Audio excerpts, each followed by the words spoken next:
Hello, world. This is the Roniel and DaRon podcast show. I am Roniel, I am DaRon. and welcome to episode 3 of our podcast. And today I would like to talk about a real controversial topic, which is martial arts. And in this perspective, I wanted to get an answer to what you think, DaRon, is the most efficient martial art to date, and how they stack up to the martial art of the world today, like the MMAs and Muay Thais and different stuff like that.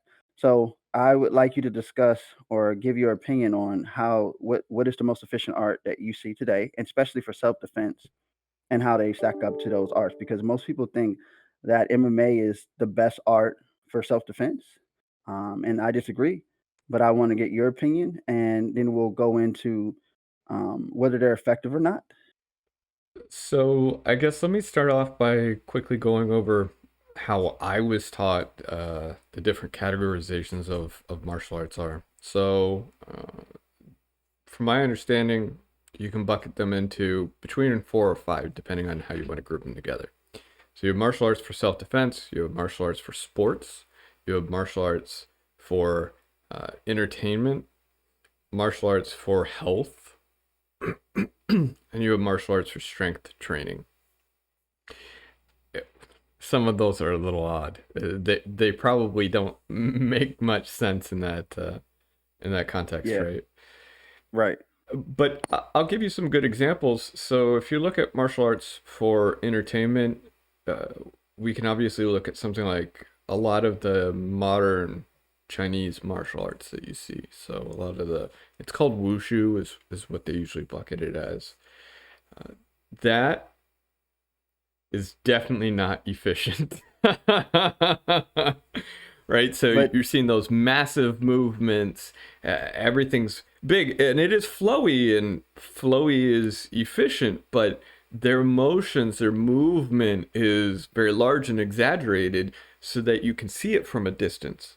So that it looks good on camera. So that if you're at a festival, it looks good and people can see what's going on. Because as you know, if you really talk about a really efficient martial art, a really efficient martial art, as far as fighting is concerned, is going to be one where uh, the thing that matters most is the thing that people don't see. So a lot of times, and you probably know exactly what I'm talking about, you'll see someone go down and everyone is sitting there going, well, what happened? So and so only got slapped, or I just saw him, block the thing, or something like that. And what they didn't see was what happened either before or after, and sometimes at the same exact time. It's just let's say you're blocking and you're blocking with this arm coming out and coming in with a punch, for example, something of that nature. Or you're doing what looks like a slap, but instead your hand is something like this, which is going to hurt a lot more, especially if it's to the jaw, and is more likely to knock the other person unconscious. So I think the more efficient martial arts are those that are not sports or entertainment based. And I did separate the two, and I separated the two on purpose. Uh, Again, to me, entertainment is more like theater, cinema, festivals, that kind of thing.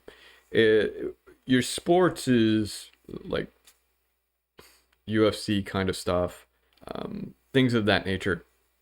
So, from my personal opinion, I think that probably some of the best anyway are more of your traditional older style Okinawan martial arts designed specifically for stuff like self-defense. Not some of the newer ones or some of the ones that were designed more for that sport aspect, but when you look at more of just, I guess, to throw out some examples, uechuru or something like that. Now, those can be done in an entertainment fashion. Those can be done in a uh, a non-efficient, non-self-defense context, but Swede and things of that nature are much more likely to be, number one, efficient, because your strike and whatever defense you're putting up are both occurring at the same time in the same space time, and they wind up just being especially more effective as a direct result. I don't need to take my defense and make it separate. I'm not doing these big giant defensive movements like this. I'm doing little tiny defensive movements and then maybe pulling something out of the way or whatever, doing a grab, whatever it happens to be. So that is what I would argue is the more self-defense or street or combat appropriate martial art as compared to modern sports boxing, for example. Or So, please. so why, just if I may, why would Okinawan martial art be more effective than today's BJJ? Because everybody says that Brazilian Jiu-Jitsu is the way. It's the most efficient art that will protect you for in the streets for any situation. Yeah, I know, right? And whereas you have your boxing, you have, Muay Thai, those are the standards also. But when it comes down to it, it's always if you don't know boxing, you can't fight. If you don't know jujitsu, you can't fight. Do you believe that's true? So there is in the United States this really odd, very pervasive thought that you need to be particularly good on the ground. And that was born from the commercial side of Brazilian Jiu-Jitsu, which found that it would be most effective for them if, as part of their advertisement, as part of their shtick, they mostly took people on the ground and then fought them on the ground. But as you know, in most cases, if you're in a self-defense situation, first of all, if you're a woman, let's be honest right here, right now, and you're outweighed by your opponent, a man, and significantly weaker by 40, 50, whatever pounds, you're probably going to get brutally manhandled if you go to the ground, especially if you're the one on your back. And even if you aren't brutally manhandled, let's say you're someone like you or I, and it's against another male and they're about the same size. If we go onto the ground, there's nothing to say someone else doesn't up and kick us. Someone doesn't stab us. The person we're fighting with doesn't stab us. And that kind of thing is actually much easier to occur when you're on the ground. That tunnel vision and myopia that some people wind up getting is considerably more prevalent on the ground than it is anywhere else, especially if you were knocked to the ground. So this whole idea of someone's going to take me down to the ground and then I'm going to be able to defend myself. Well, if you've ever been slammed onto concrete, and I said slammed, I didn't say slip, I didn't say fall, I said slammed. If you've ever been slammed onto concrete, you know it's a very unpleasant experience and it hurts an awful lot. From there, probabilities that you're going to go through and do all this fancy crazy stuff, let alone do it successfully, really go down drastically. So groundwork is fine. What I would be more interested in is how to escape, not so much how do I sit there and roll them over, get on top of them, and then, do a Kimura, or do a crucifix, right? Whatever it happens to be. That's fine if you're the one who put them on the ground and you're in complete control.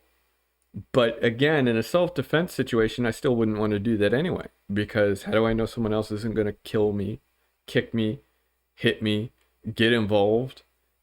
How do I know they don't have friends? I'd rather just do what I need to do in order for me to get away. And if that's, break their knee or really hurt their knee, great. If that's hit them in very unpleasant, sensitive places, if that's limb destruction, if that's whatever it takes for me to get away, that's what I'm going to prefer. When you talk about something like Muay Thai was actually and is actually a sports martial art. It was designed specifically for sports. It wasn't designed for self-defense.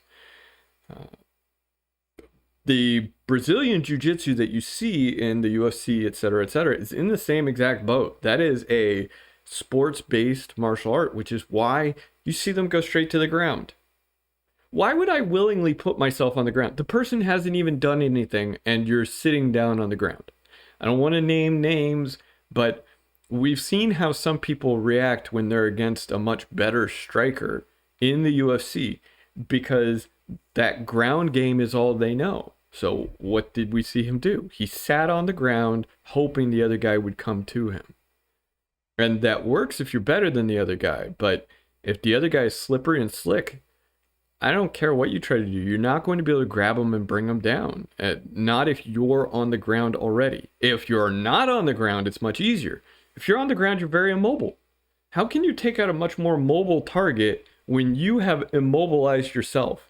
It's like if you had an army and you stuck them on a bridge to fight their way across the bridge, and your defensive technique was to be on the bridge, not to be on the opposite side of the bridge and make them cross the bridge, but you're on the bridge because bridge fighting is the only thing you know.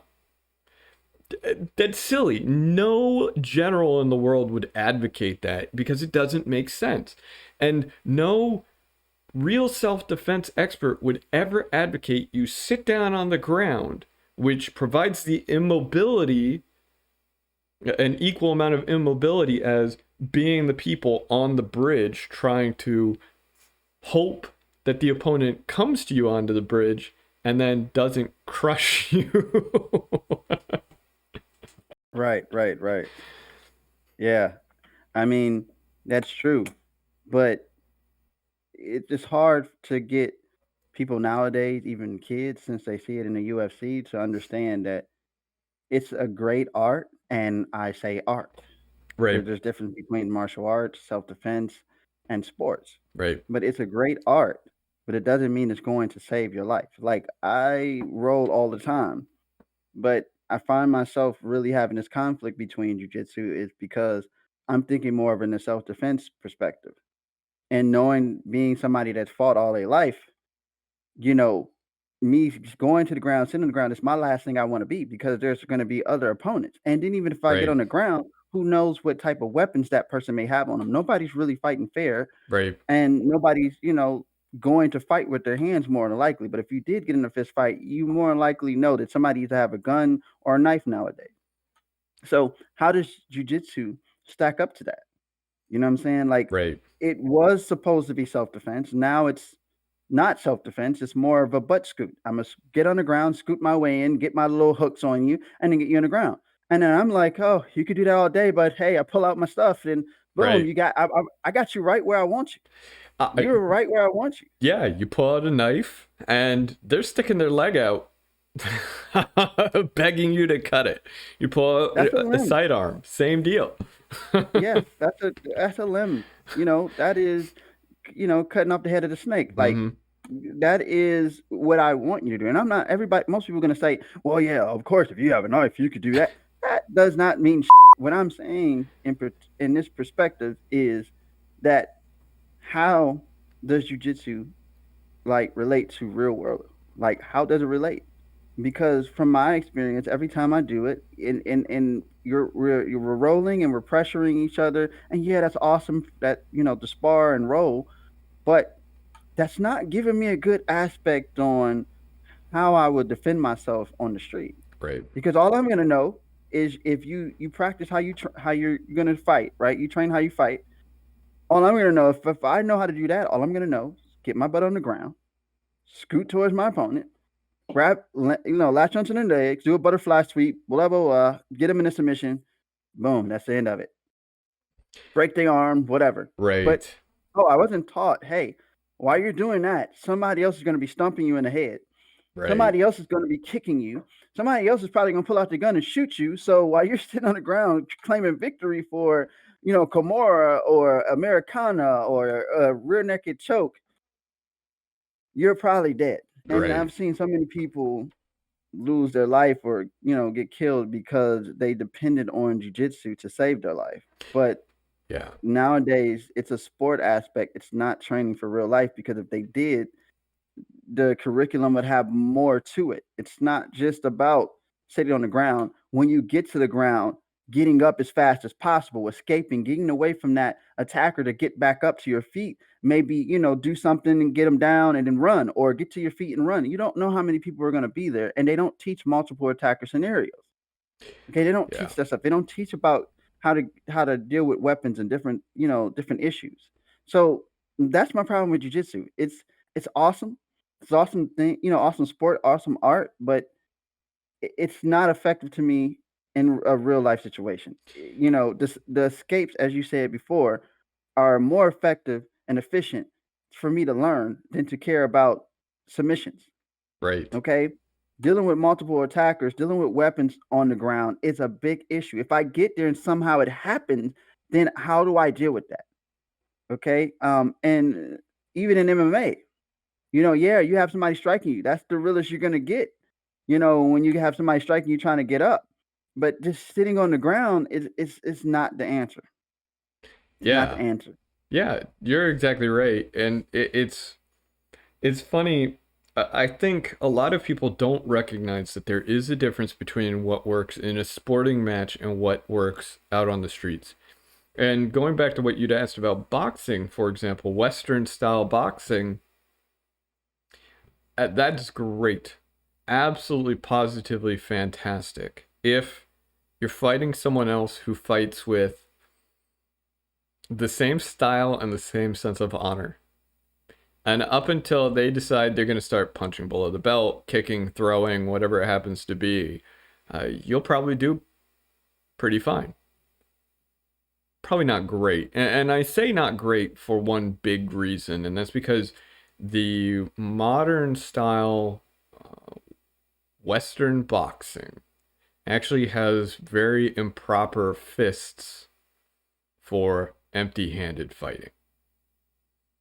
Their fist formation is fine if you've got a big glove on, but they don't have, in general, the emphasis on proper fist formation to make sure you don't break it. People sit there and they're like, oh, well, boxers hit so hard that they break their hand. They're not hitting that hard. There have been a lot of tests and a lot of studies. They're actually not hitting that hard. You take away the padding, and the real problem isn't how hard they're hitting. The real problem is the fist formation is wrong, and what they're striking with is wrong, which is how they break their hand. That's why you'll see a lot of people who are sports boxers who go through and they go to punch something and they hurt their hand. I'm sorry, but when you punch something, it should not hurt your hand. If you hurt your hand, you're doing it wrong. That's the first sign you've done something wrong. Which is why, if you practice bare knuckle boxing, they teach you a different formation of punching. And then if you see bare knuckle boxers, they're punching with a vertical fist more than, this. And then even though they tell you to rotate, a lot of the times if you see in boxing, they don't have that rotation. It'll go straight punch. But a lot of the times, if you watch bare knuckle boxers, they punch a lot differently because of, they have to be precise. Right. And they also don't want to break their hand, and Right. they don't have any gloves to protect. Yeah, they have Right. wraps, but if you see the wraps don't protect the knuckles, it only Right. protects the hand and wrist. So, people don't. It's different if people train those different aspects. Right. If you're training for sports, it's a difference. But if you're training for a street fight, then bare knuckle boxing might be better. If you're training to protect yourself, Right. doesn't mean it's the end all be all. But it's good to have how to use your hands. But to me, you have to be well rounded. Yeah. Yeah. To be able to be good at self-defense, which is the reason why we go back to Okinawan martial artists, that they have a rounded system. Okay, now we're not just talking about just learning strikes. You learn the strikes. You learn how to deal with somebody bear hugging in different Right. attack scenarios. You learn combination theory. You do shadow box using katas. If people don't understand that, took me a long time to understand They're that. You beautiful. learn right. You learn what the katas mean. Also, how to breathe within those Hmm. katas. You get all of that structure. You also learn not only your kicking, what to do if you go to ground throws, different techniques, and you also have to deal with weapons. Okay, so we're talking about a variety of different things you learn all in one system, and in order to be a good, efficient system, you have to have all of that. Yeah. And jujitsu doesn't have all of that. No. It's only cares about one aspect of the game. Muay Thai doesn't have all that. Right. It only cared about one aspect, except for Muay Buin, which has a lot Right. of that different stuff, but most people don't consider it effective. But it is some effective stuff there. But it has Muay Thai doesn't have all of that. MMA doesn't have all of that. Okay, it's all sport aspect. Doesn't mean that it's going to be sufficient for the street. Now, most people say that the real game or end game is how do you stack up compared to your peers. You compete, and this shows how good of a fighter you are.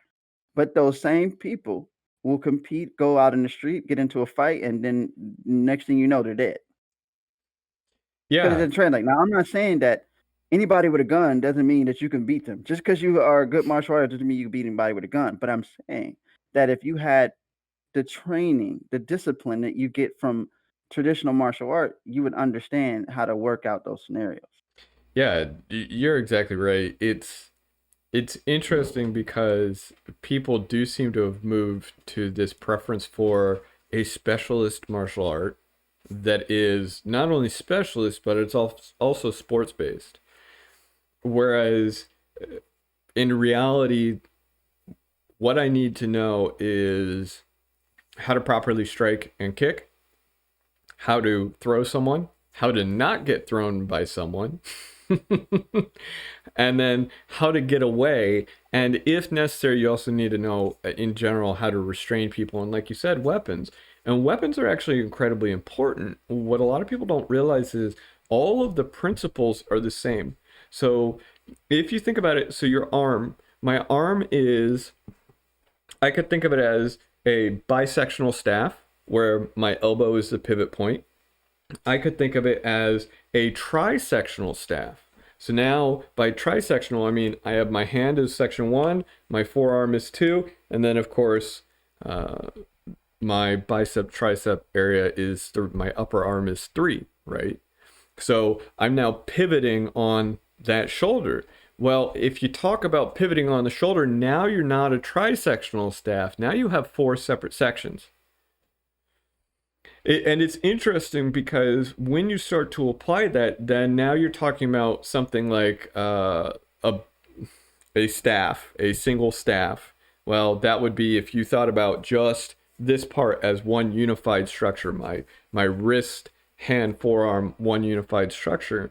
If we're talking about nunchaku, then we're talking about maybe it's just a bisectional staff. We're thinking of the arm as a bisectional staff. So rather than doing movements that are more circular, I may be limiting it because I want to keep my wrist straight the whole time. Or maybe I do circular movements, but it's something more like, that kind of stuff where your arm is moving in and out.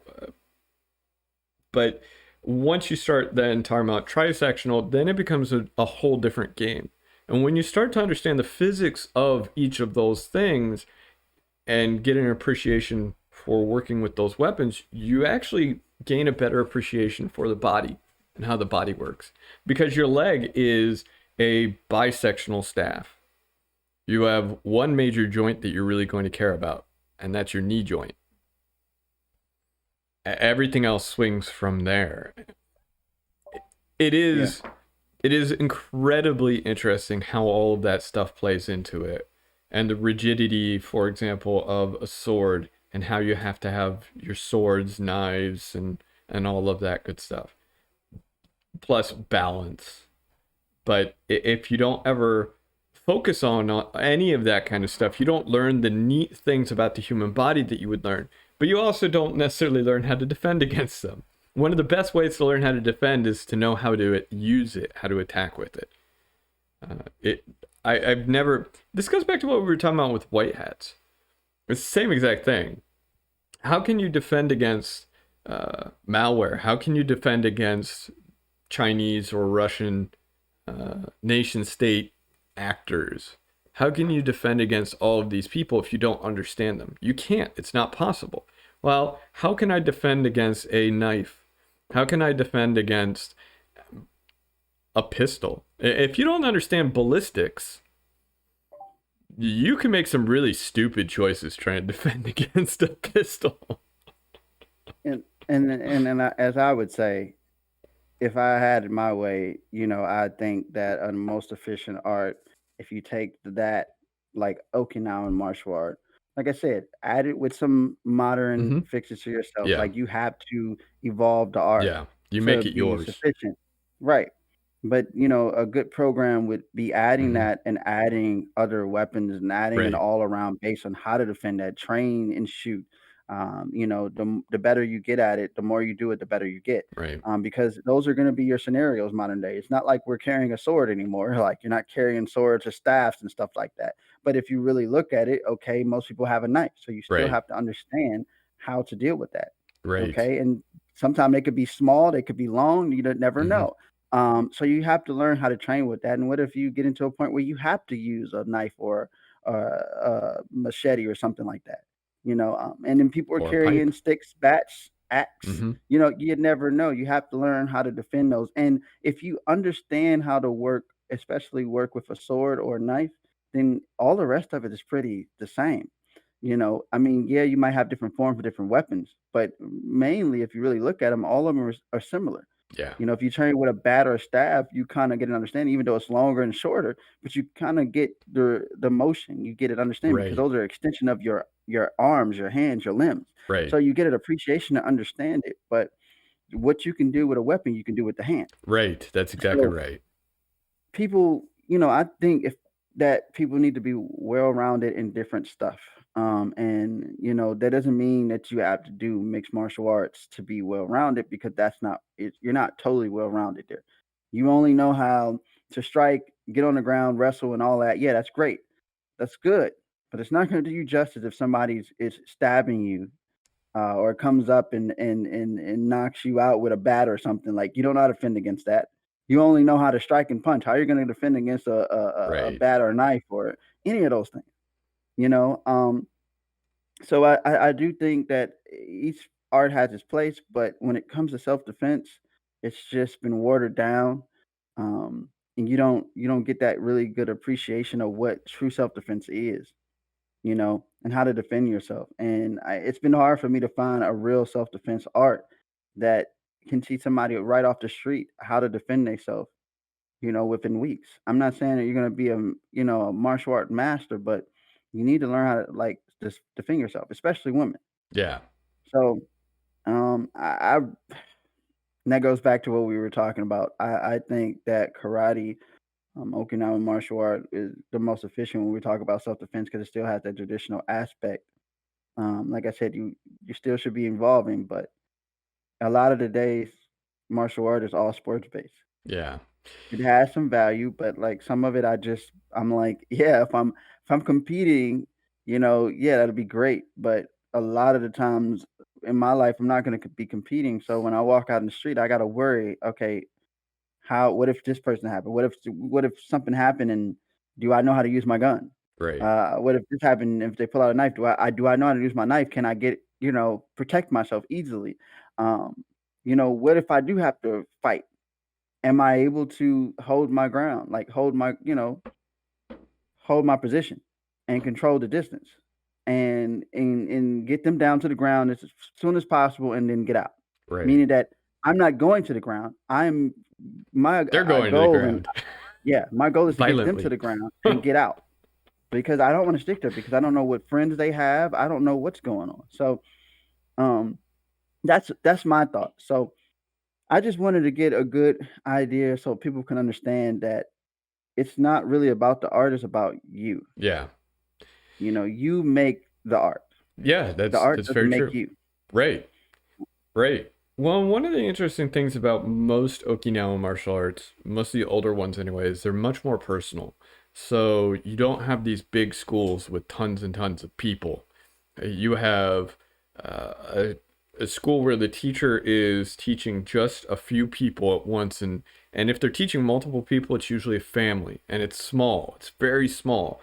A lot of times it was done in the home. It wasn't in a school, or dojo, as Americans would call it.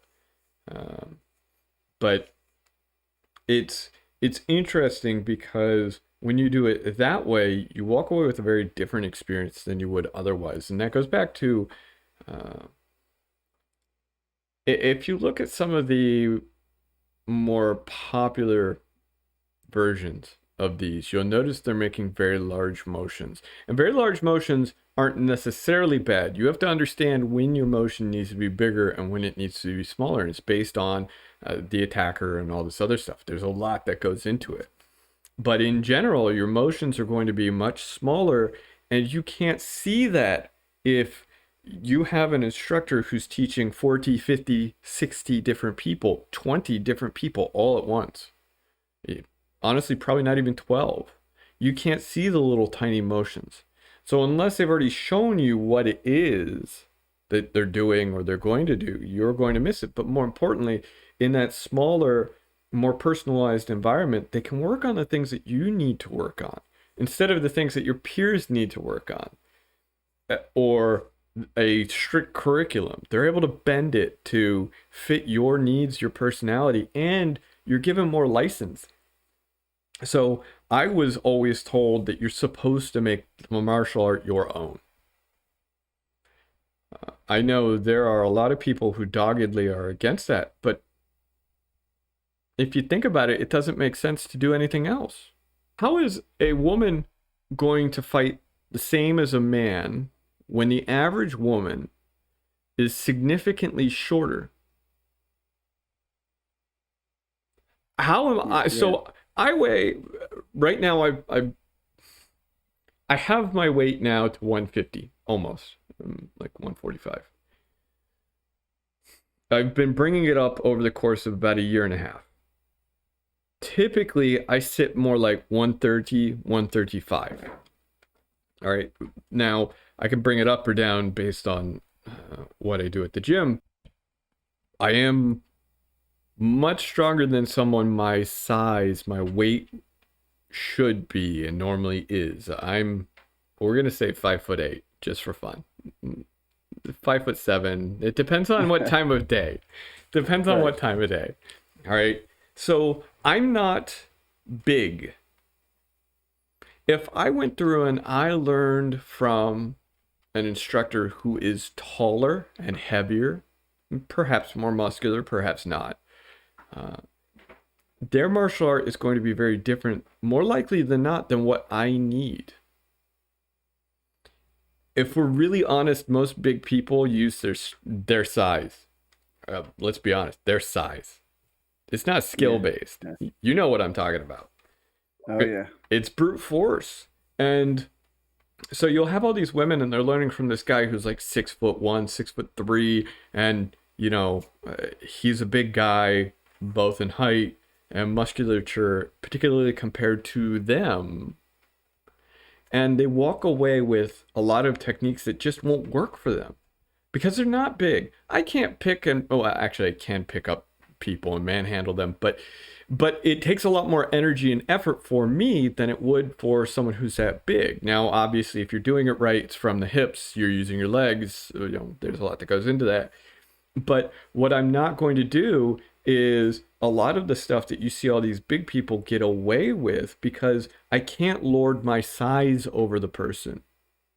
And when you're fighting someone who is significantly larger than you, it's much easier for them to trap a limb than if you're fighting someone who's the same height or shorter than you. Shorter people, they're at a huge disadvantage. So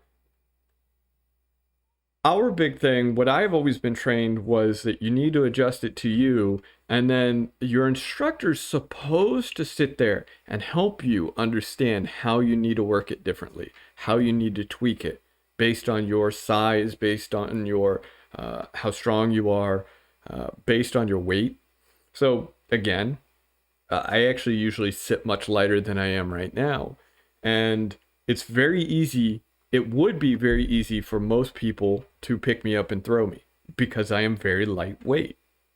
Even at 155 pounds, I am still very lightweight, especially for a male. The average male is 180 something last time I heard. I'm sure it's more than that. Yeah, I'm about to say a little bit more. But if we're talking about average and, athletic, then yes. Yeah.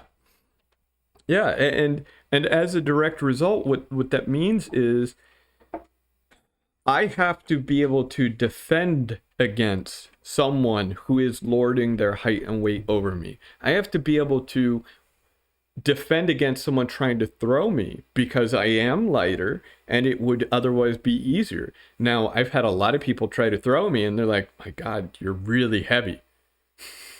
I thought you were, I thought you said you were, I thought you said you were 140, 135, depending on which period. And I'm sitting there going, I am. When you went to throw me, I reacted to what I felt. I reacted to your body weight shift, and my body weight shifted, which made me seem a lot heavier.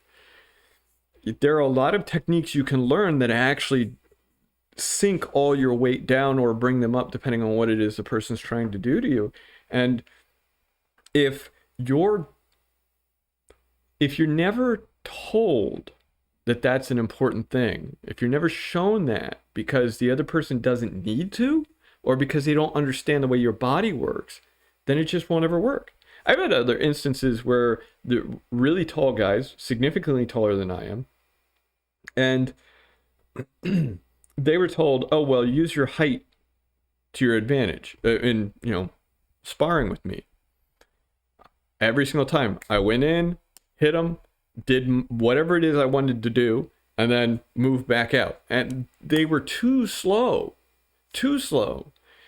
And they kept getting told, well, use your height, keep them at a distance. What the people weren't realizing was the individuals I was doing my thing with couldn't keep me at a distance because they were bigger people and they were much slower. And with a taller, slower individual, and being taller, you're usually slower, especially if you're on the heavier side, and especially if you're talking about someone who's very light and short, right? We're very spry. We're like springs. Not you. You're not short. Sorry, you're not part of the club, man. Yeah. But yeah. Hey, I'm going to say, but there are, there's so many different people with different heights and, different height ranges. So, you're going to be short one way or another because somebody's always going to be taller than you. That's exactly right. Unless you're just at that pinnacle state. I don't know if anybody has went past 7 foot. Like, I mean, an 8 foot. Have you ever seen an 8-footer? Like, oh man, that just has to be devastating. But but yeah, all in all, what I really wanted to end off with is, what would you recommend for somebody who is looking for a self-defense art, but is told that MMA and BJJ are the way to go to protect themselves? What would you recommend for that person that doesn't know better? Don't listen to those people. No, so yes, don't listen to those people. Don't listen to those people. They don't know what they're talking about. What you really want to do is, first and foremost, when you're looking for a school, you need to decide what it is you're really after, and understand that what you're after today may not be what you're after tomorrow, meaning it can change. So a lot of people will start off in a sports or entertainment-based martial art, and that will prove to be less than useful at some point in their life. Something's going to happen and they're going to go, I wish, I've been wasting my time. I wish I knew a martial art that could have protected me. And at that point, those individuals will look around. Now, they're actually better equipped to some degree to find a good school than people who don't know at all, because they can sort of at least see what they like and what they don't like. If you have no clue, which most people don't, and you know that you want to defend against an attacker, a few different things. Number one, sit in on some classes. And that's a whole bunch of different schools. Look at all the different schools in your area and sit in on the classes and watch a few different sessions. Talk to some of the people there. Ask them if they can demonstrate getting out of a headlock, if they can demonstrate someone doing just a few basic attacks and how to, number one, execute the attack, but also, number two, evade or escape whatever that attack happens to be. If what you see is magic that they can't explain, definitely go elsewhere. If what you see is complicated, convoluted, definitely go elsewhere.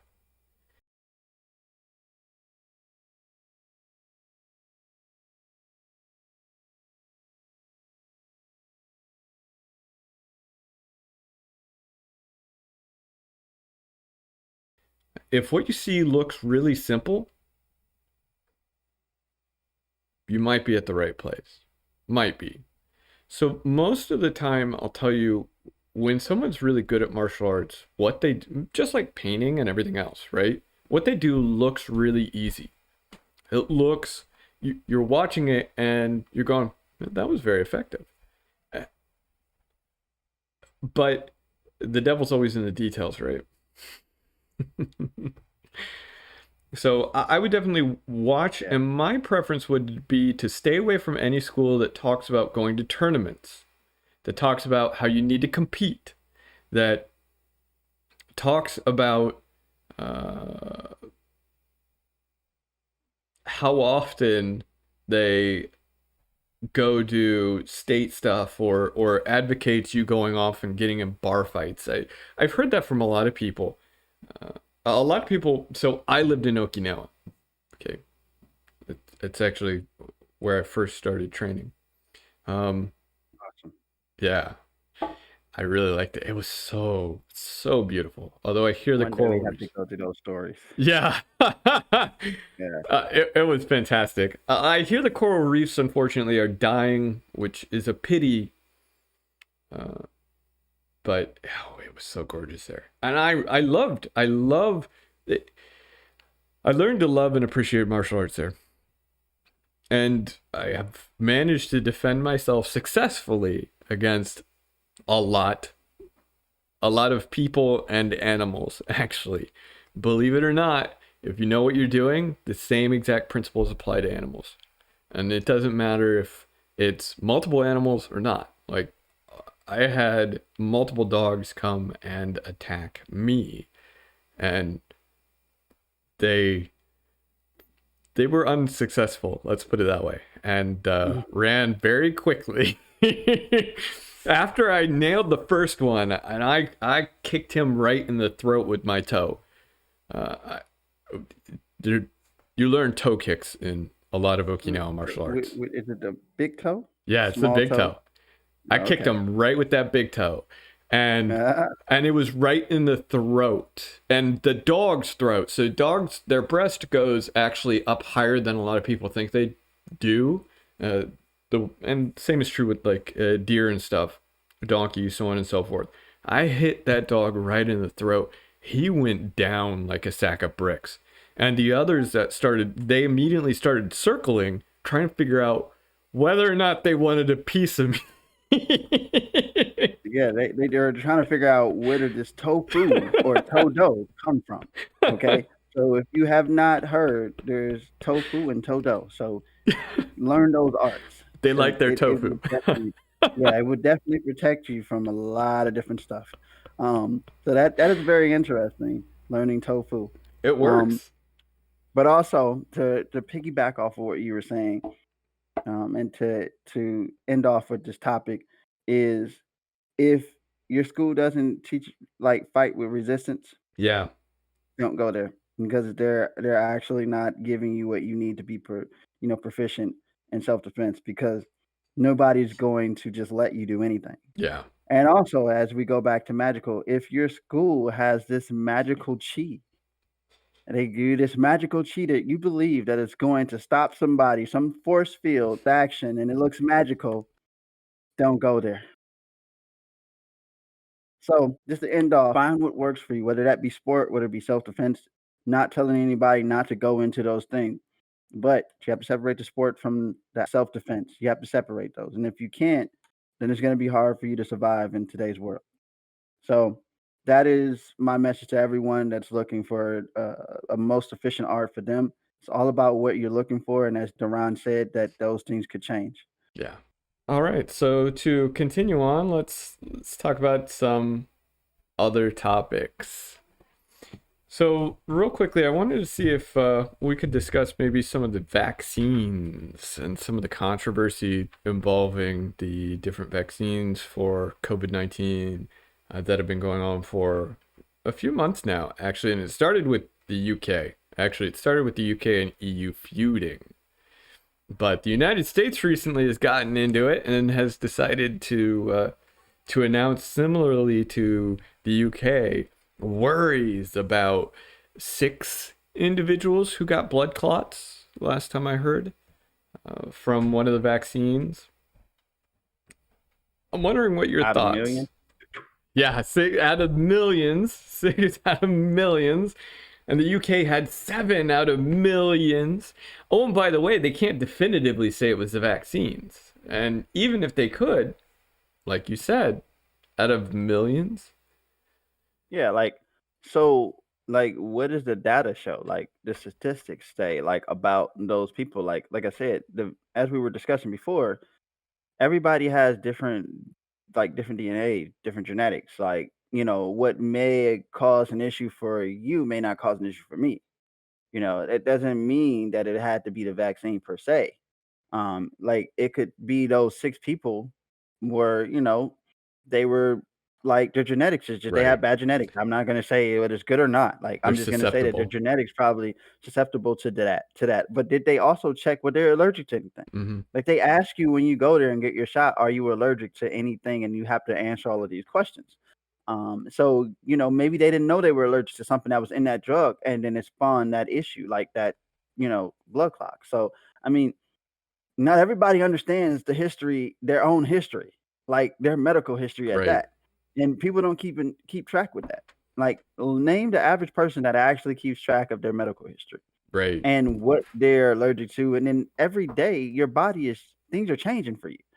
Like as you get older, things change. Everything doesn't work as it did when you were in your 20s or your teens. So it's very it's very good to keep up to date on your medical history and things that are going on with you, especially, keeping your regular checkups.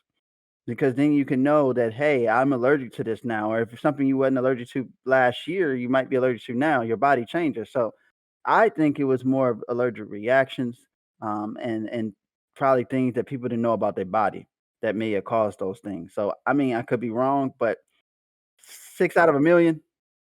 So what happened to those million people? That's a questionable, thing that people should actually think about. It's very questionable. Well, and no matter what you think of the current death rates, no matter how you play it, if you look at it, 6 out of a million is significantly lower than the number of people who would have died from COVID-19. Yeah.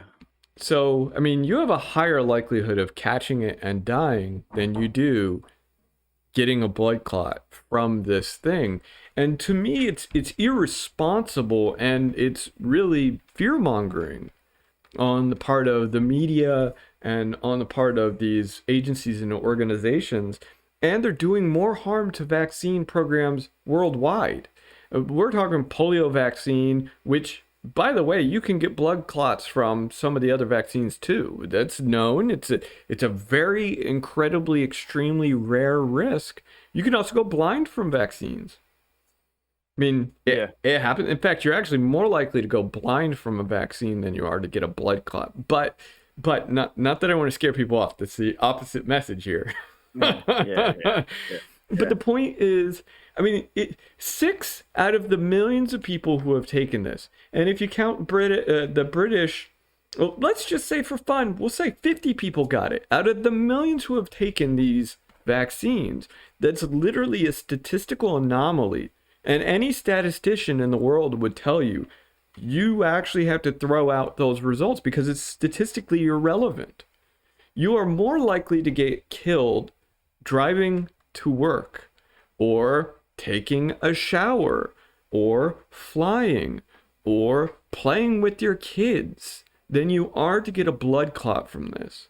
And it was fear-mongering, and it's funny because the UK started complaining about these blood clots which, by the way, again, they could not definitively say were caused by the vaccine. But they started complaining about it after they got into a tiff with the EU over the amount of vaccines that they were getting. And if you ask me, I would say those two things are probably pretty correlated. But even if they aren't, it's irresponsible. Irresponsible. So it's funny, though, because you have all these people, they claim to be interested in health, or they complain about things like the blood clots, but you don't see them exercising. You're more likely to die of obesity. You're more likely to die from any of those complications than you are from a blood clot induced by any vaccine. You're more likely to have actually a large number of medical issues caused by being inactive or by not taking good care of your body, watching what you eat, and things of that nature. So do you think, Please. go ahead, No, please. referencing off of what you were Please. saying, do you think that a big part of the issue that we're seeing is people not being, staying active in good health? Like, because there was some data out there that said that majority of the people that actually keep their bodies and efficient and moving and active and eat properly and all those good things are not as susceptible to the virus as others. Like that's why I was looking at older people are more susceptible to dying from the Right. virus than younger people because they're more active. Do you think that is true, or what are your thoughts about that? Well, the data appears to indicate exactly that. If you look at it, what are the risk factors? Being overweight or obese, being elderly, being disabled, mobility especially disabled. So when I say disabled, I mean unable to move on your own, things of that nature. Yeah. And that goes to exactly what you're talking about. The actual underlying issue in all of those cases is actually the exact same, and that's that you're not healthy and you're not taking proper care of your body because environmental constraints, because health constraints. I'm not blaming the individual, but it definitely does appear to make you, number one, more likely to fall ill, and number two, more likely to die. And that's actually the case with most illnesses. In most cases, being active and physically fit is more likely, number one, to keep your body from going haywire, right? So we know, for example, the symptoms from the flu and the symptoms from the cold, and COVID-19 is a cold. It is a coronavirus, and similar to rhinovirus, which is also cold, right? So rhino, they sit in your nose kind of deal.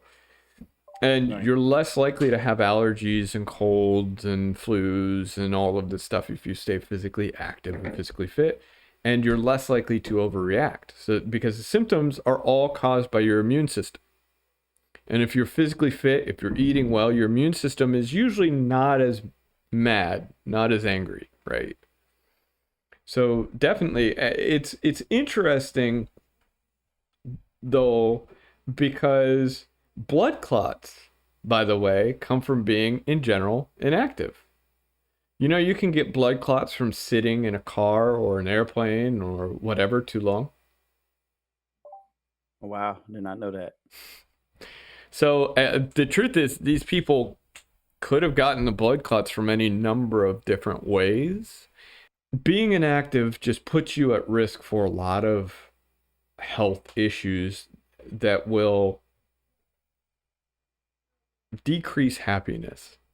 And that's one of the most important things. Like, you see all these people when they're exercising. Why are they exercising? They're exercising, they say, because they want to live longer, right? Or get the nice girls. That's Yeah, right. Or yeah. guys.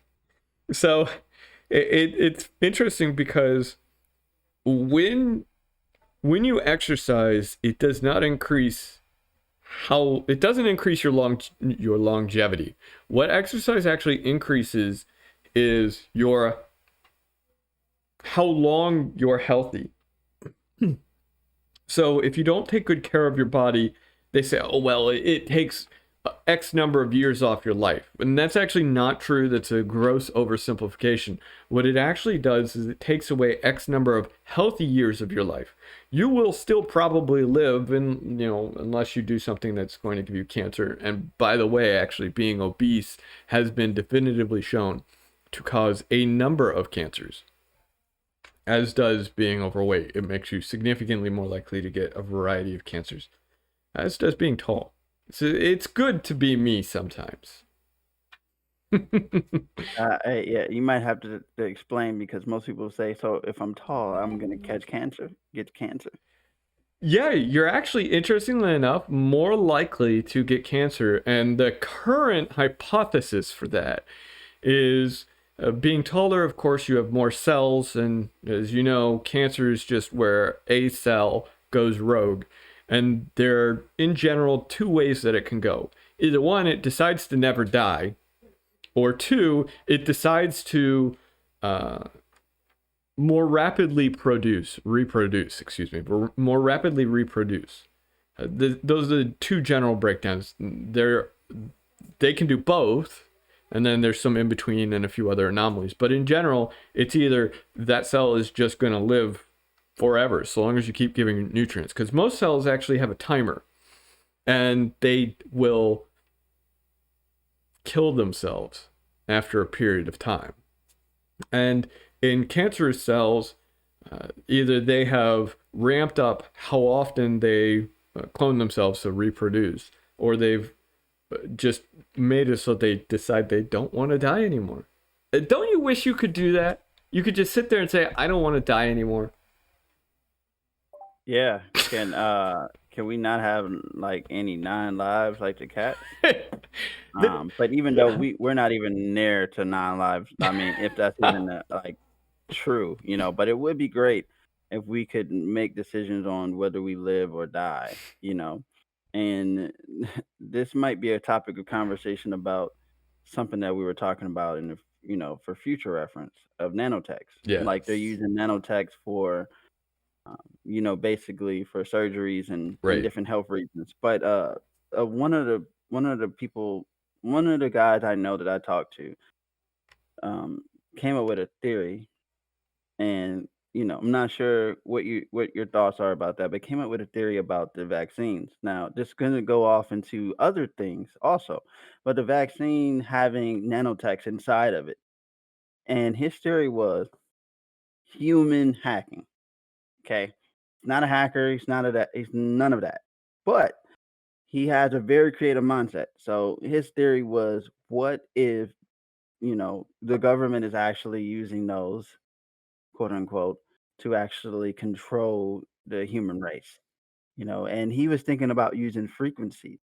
Now, I'm not going to go there on what his theory was about humans, you know, basically going off or living off frequencies of how their attitudes, their everything changes. Your attitude controls whatever frequency you're on.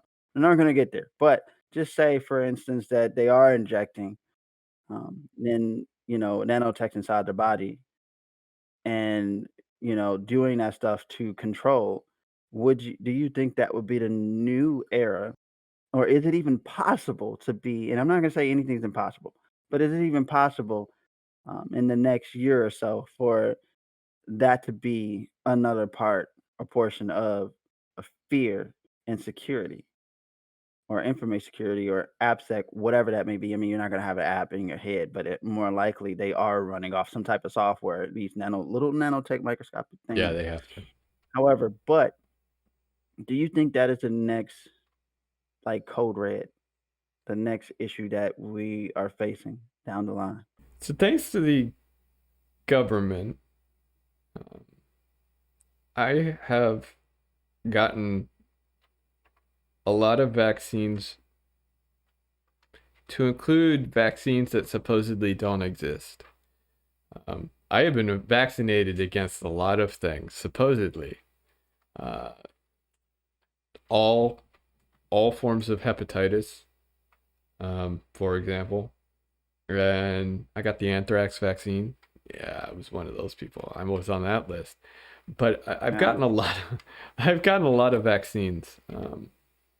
And most of them probably were not for what they said they were.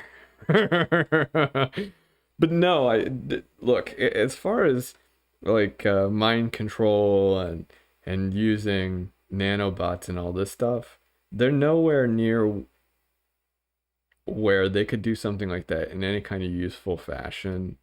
And the other thing is, a lot of people don't realize, but if you've done any work with the government, and I don't care if you're talking civilian or military, one thing you quickly find out is the government is very bad at keeping secrets.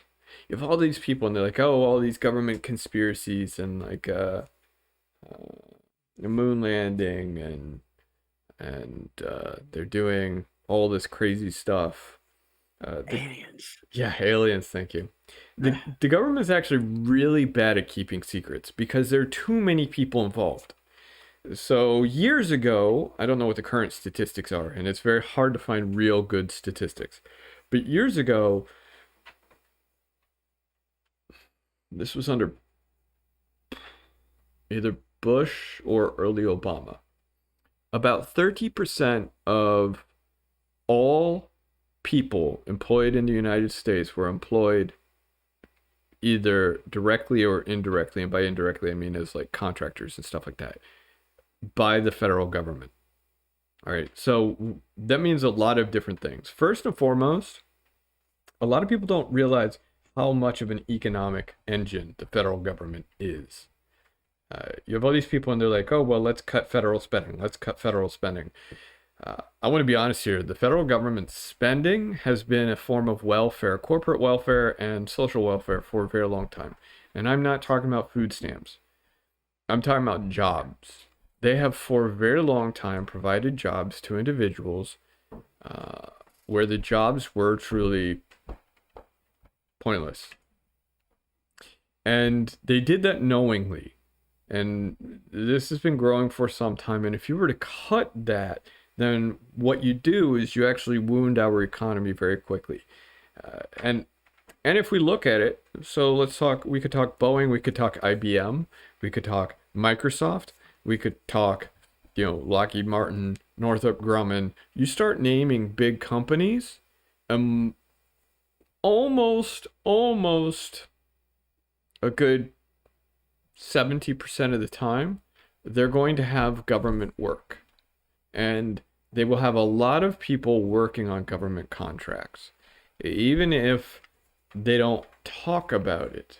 Statistics are very difficult because most of the workforce working for the federal government is contractor led, and that's what they call shadow workforce, right? There are no statistics on us. I am one of them. There are no statistics on us that are reliable. The government doesn't really keep tabs on us. They basically just hand over a big pot of money to contract organizations. And but last I heard, approximately 30% of all personnel who are employed in the United States are either working directly or indirectly for the federal government. And by indirectly, I mean as contractors. Now, contractors aren't the same thing in this case as what The civilian world thinks of contractors. These are people that work usually on site for the government. They are part of the team and all this other stuff. And we can get into that another day. But what that means is the United States is comprised of millions and millions and millions of people who work for the federal government. There's absolutely positively no way that something like this could be held a secret very long. People talk, all this other stuff. So if we remember, just to give an example, Snowden. And so what did Snowden tell us? Snowden effectively told us that the NSA was spying on Americans by leveraging the Patriot Act, right? That was their tool. The problem is Snowden didn't actually tell us something we didn't already know. In 2006, and you can look it up, the New York Times reported the very same thing from a whistleblower. In fact, it was talked about even prior to that. And I say this not to say anything positive or negative about Snowden. I have my own thoughts, and I'll save those for a different day, and my own beliefs about him and his methods. But the long and short of it is, something like this, even if it were technically possible, which it is not, we do not have the technology to do what people are proposing at the moment. But even if that were technologically possible, it would not go long before being discovered. And that's why you have people, they talk about things like, the moon landing, aliens, right? Stuff like that. Area 51. Area 51, that's right. Yeah. And we know what they do at Area 51. It's actually publicized. They have openly stated for decades what they do at Area 51. Just everyone is, so hell-bent on these conspiracy theories. Well, there are people who have come out who worked there, and you can verify that they worked there. And the point is, you can't keep the lid on something secret very long. Our government especially, is just horrible at keeping secrets. It doesn't work. We're not the Nazis. Even they actually were pretty bad at keeping secrets. You have too many people. What's the joke in cartoons? Who else knows? Well, you know, so you shoot the guy, and then everyone else is dead, and it's just you. And, well, now you've got one more person who knows. You got to finish them off. It's the only way to keep a secret. Yeah, that's the same way, and like if we perspect that with everything, even with security, it's Right. hard to keep a secret. It is, but it's that hypothesis that he came up with, or that idea, or theory. It's interesting, but my thought was how realistic is that to this date? We haven't even advanced as far as I know yet in nanotechs. So, they have things that they're doing, but as far as I know, we have no advancement to that level. We have some advancement, but not to that level that I know of. And there probably are, but to my knowledge, I don't see any advancement in that. And what they're doing, but we're taking little steps. And there are probably other countries that are more advanced in this if they're doing their research. Just from people that I talk to that actually work in that field, in that area, nanotechs, it's not there yet. But maybe somewhere that theory may be true, but I don't see that being a thing because it's like, okay, when we get to that point, then what? Like his thought was, okay, when we get to that point, then what? What are you gonna do? What's your answer for resolving that issue? You're a hacker. You should know this. I'm a hacker that don't have all the questions, or I'll have all the answers. Like Kanye said to Sway, you don't have all the answers, Sway, and I don't have all the answers. So, but you would still be taking that same principle as you always say and converting it to whatever your problem, taking that problem and having that solution. You can still convert that over to that issue. Right. All Right. those things align. Right. With Software that is being software. said, right. With that being said, I would like to actually for you to tell people your ideology about how to solve a problem. What I mean by that is most people think when okay, I'm good at solving computer problems, right? Say I'm good at that. How do you take that same principle and apply it to other areas? And I know you have an ideology about that and how you could do that, which makes you better because in security, in one perspective, or just in anything, a lot of times you have to be a jack of all trades. Right. But how do you take that knowledge that you learn and apply it to other things? Right. So one of the most important things that you can do in your field and in your life period is learn how to abstract everything. And that's abstract your problems and abstract the solutions. So a lot of people go through and they're very specific and very myopic, right? So I need to move a box. So I devise a plan to move this box. Well, moving a box, it doesn't matter if it's a box of, let's say, this size versus a box that's 2 or 3 times bigger, right?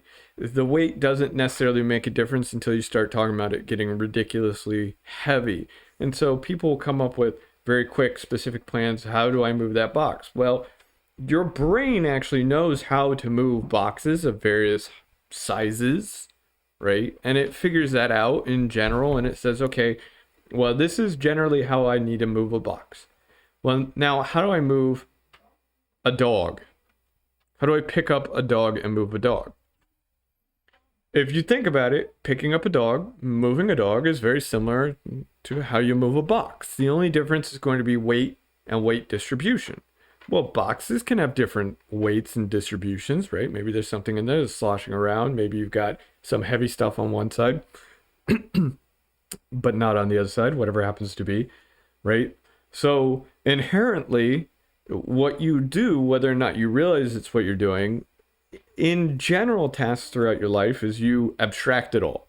You're not sitting there going, okay, well, this box is 12 feet. That's terrible. This box is 12 inches by 12 inches, and that's a square. And so I'm going to pick it up this very specific way. But the next box that's 12.5 inches by 13 inches, you have to rethink, how do I pick that up? You sit there and you're like, well, it's a box. I know how to pick up a box, right? I do this thing and poof, there goes the box. So when it comes to learning and doing anything new, what you need to do is pay attention to how the problem is similar to other things you've done. To give some good examples, let's say you're talking about you need to do, actually very easy, security, right? What do we have? We have SQL injection. We have cross-site scripting, which is a form of client-side injection. We have server, well, we'll break this down even better. We have server-side injection and we have client-side injection, right? Those are 2 very high-level terms. Right. Now, within that, you've got tons and tons and tons and tons of different kinds of injection. The attacks themselves are not different. There's absolutely, conceptually, there is no difference between, I don't even care if I'm injecting to a backend LDAP server versus a backend SQL server versus something like remote code execution. So I'm injecting straight into your interpreter. That doesn't actually make a difference. The only thing that does is change what the keywords are, right? And the structure. But that doesn't change anything beyond that. The problem with our industry and the problem with most individuals is they think way too specifically. So they focus on, okay, how do I do SQL injection? Well, I'm going to do this and boom, SQL injection. Well, okay, that's great. How do you do LDAP injection? The process is the exact same. How do you do Solar injection? The process is the same. How do I do a remote code execution injection involving, say, PHP or Java or Perl? Again, the process is the exact same. So one of the key things that you actually have to learn to do is always pay attention to similarities and then abstract everything. There is absolutely, positively zero reason why people fixate on securing against SQL injection or securing against directory traversal or path traversal, depending on who it is you're talking to or about, or securing against really anything. Buffer overflows, same exact thing, right? So all of those are input validation issues, every single one of them. So you want to know how to really solve it? It's called properly sanitize and validate your data, right? So what are we doing? We're taking it to the highest level. And instead of having libraries and fixating on these silly myopic topics, I'm going to see the whole forest for what it is. And I'm going to solve the root underlying issue, which is that, well, I'm not properly sanitizing and validating my input before I do anything with it, whatever it is that I happen to do. That's how you're sitting there injecting DLLs onto my Windows Exchange server, right? That's how you're going through and reading random files. That's how you're going through and doing the various XML deserialization, serialization attacks, and things like XXE injection and so on and so on. It's all the same silly thing, every single one of it. And one of the tricks to becoming a jack of all trades is understanding that all of the problems in the world are in general the same.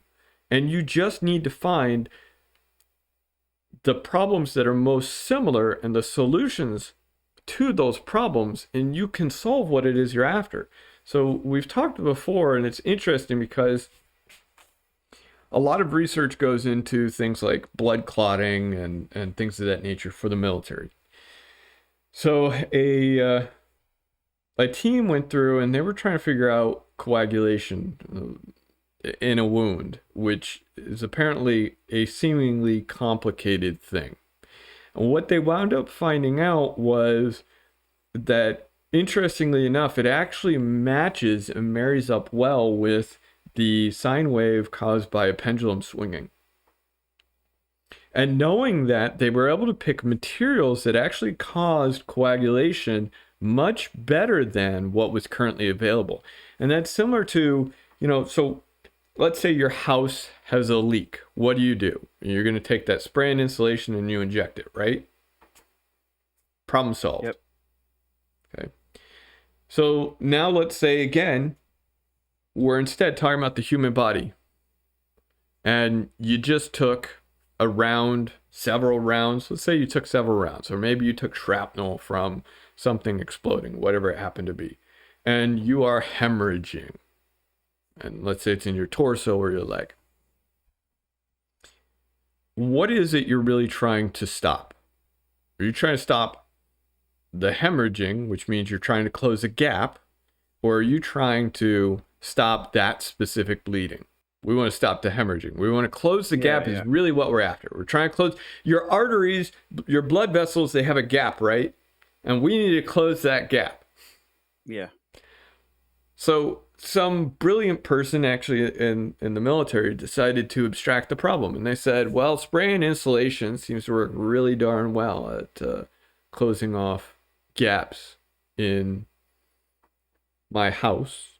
So maybe we can take a similar concept and we can take some foam that, again, causes that compression, because what's really happening is that foam goes in and then it expands, and as it expands, it fills in the gap and creates pockets of air, all this other stuff, right?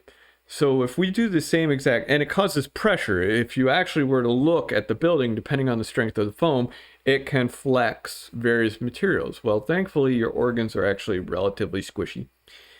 So flexing them is pretty easy, which is good, because what we're really after in this case is we want to put in a material with the right strength so that it causes that flexation to shut off the hemorrhaging. And then what happens is a surgeon will go through and they can remove the foam, and then through surgery they can take care of. I'm not advocating people go out and take spray and insulation foam, by the way, and squirt it in their bodies to stop bleeding. I'm just telling you that that thought process is what caused the military to go through and devise a series of different plans that actually work incredibly well on people who have what used to be terminal wounds. And all that they did was they abstracted the problem, period. And that's what you should do with everything you do. So if I'm going through and I'm trying to find malware on a system, okay, or if I'm trying to figure out if you've been compromised, period, what I need to do is a very specific set of processes, and we can go over those at a later date. But the issue is very similar, has very few differences than how you secure the system to begin with, or how you should be troubleshooting and debugging on a day-to-day basis as a system administrator, and so on and so forth. The processes are very, very similar. And that's all you have to do with anything you're doing in life is don't look at, okay, well, how do I perform SQL injection? Look at, how do I perform injection? Look at, how do I abuse this input? I don't even care what the end results are. How do I abuse this input? And then once you start abusing the input, you can put your finger on what it is you need to do to make it do what it is you're after. But it's, how do I abuse this input? And most vulnerabilities come down to input injection. Most vulnerabilities are a failure to properly sanitize and validate input. It's last I heard, it was 90% of all vulnerabilities fall into that bucket. So if you prevent that, you literally prevented 90% of all vulnerabilities. Yeah, that goes to say that you can't build a house without a structure. So, and in this case, you have to have some type of framework. So, whether it's malware analysis, whether it's application penetration testing, hacking, network penetration test, does not matter. They all kind of have the same processes and the same ideal. Like, so, if I'm a malware analyst or a malware developer, then more than likely that same strategy, especially when we're talking dynamic, static, whatever that may be, that still carried along from other areas. Same with application penetration testing. You still have to do that same idea, dynamic and static analysis. Whether it is IoT, same idea, mobile, all of those kind of Right, ideals drag, into these different areas, which has been great for me because it's the same idea. right. The only thing that changes are the tools. Right. The tools change, and maybe in some areas you have more tools Right. that you can leverage in other areas. But that mindset has helped me be able to be good at everything I do because I can carry that same processes over to other areas. Right. And it doesn't mean that we're just talking about one in general at this moment. I was just talking about security, but that could be whether you're making music, Right. different stuff that the way you're going to solve this problem is going to be similar. It's just being able to, translate that no matter what you're trying to do. And especially if it's security, if you feel like, you don't have any way to get in or in other different field, if you're in one field already, you can translate with the skills that you have or skills that you have into other fields. Yeah. You just have to be able to see the pattern. And that's Exactly. what we're acknowledging, Exactly. pattern. That's exactly right. It is all pattern matching. And that's all that you do all day throughout the day. Subconsciously, you don't even know that's what you're doing. That's what your brain is doing, period. And it's interesting because, to give another example, so I've helped build supercomputers. So if you think about it, a massively parallelized distributed system, right? So you've got a whole bunch of CPUs or GPUs, depending on what it is you're using, and they're all working together. And so a lot of people, they're like, oh, this problem is so complicated. I have to think about how all this stuff is going to communicate and synchronization and all this other stuff. That's great. But let's use our heads for 30 seconds because it's actually a really easy thing. And the problems have all been solved already. What is the difference between a motherboard and all of the components on it and a network and all the components on it? It's pretty similar. I Yeah. mean, and unless you're going to start talking about those topologies, but they're really similar, and they and especially the way they run, they all have to connect. So you can see those pathways on the circuit board. It- All it- right, there are yeah. buses. That's exactly Same right. thing. Exactly. Yeah, There are buses. It's the same thing. That's exactly right. So there's no difference when designing a well-designed proper network as compared to when designing a well-designed proper, say, motherboard. There actually really is no difference. And, yeah, and yeah, people are like, well, what about security? You know what? You can put in proper gates and stuff like that on your hardware too. Most people don't, but you could. yeah, yeah. And what's the difference between working on an application that is multi-threaded or multi-processed versus working on creating an application that is multiple computers strung together? For all intents and purposes, it's the same thing. Same thing. Yeah, And they're the both. problems are Yeah, the exact same too. The exact same. You have jitter, you have network disconnects, you have the fact that you don't control everything, you have synchronization and communication. The problems are the same, and the solutions are all so insanely similar. And that's exactly what we're talking about here.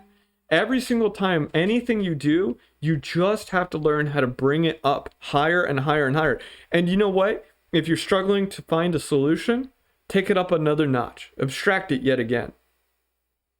Because there's no difference between creating an application versus creating a distributed application versus creating a massively distributed application. The problems are all the same. The only difference is maybe where your concerns lie. And that's really caused by you. Oh, well, I'm creating a video game, so I want to make sure people aren't hacking it. Well, I mean, people who are doing it for solo play don't care, right?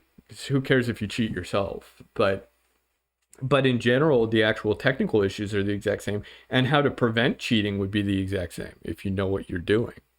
yeah. I agree. I agree totally. Well, that's our time, everyone. Please subscribe to the channel if you haven't, and join us for the next episode of the Roniel and DaRon podcast show. I'm Roniel, And I am DaRon. and we're signing off. We'll see you next time. Have fun.